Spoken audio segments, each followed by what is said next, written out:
Hola Mateo, soy Papá Noel.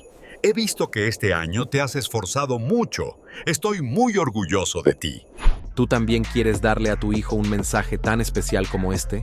Hoy te enseñaré cómo crear un vídeo navideño personalizado. Para este video vamos a usar Top Mediae, una herramienta de inteligencia artificial que permite crear videos navideños desde una imagen o simplemente desde un texto. Con este generador, puedes hacer que Papá Noel hable, se mueva, sonría y hasta envíe un mensaje especial como si fuese real. Esta opción es perfecta si ya tienes una imagen de Papá Noel que te guste, sea dibujo, caricatura o estilo infantil. Entra a Top Mediae, Image to Video, sube la imagen de Papá Noel. Escribe un prompt sencillo, por ejemplo, Santa Claus sonriendo, fondo navideño con nieve diciendo, «Hola Mateo, feliz Navidad». Haz clic en Generar y espera unos segundos. Top Mediae animará la imagen, añadirá movimientos naturales, expresiones suaves y la voz del mensaje. Hola Mateo, soy Papá Noel. He visto que este año te has esforzado mucho.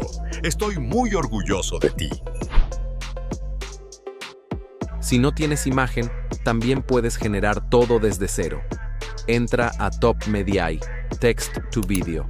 Escribe la escena que quieres. Un Papá Noel amistoso frente al árbol de Navidad, luces cálidas, mucha nieve cayendo, hablando con tono dulce. Jo, jo, jo, feliz Navidad, Sara.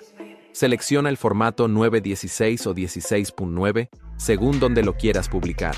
Haz clic en Generar.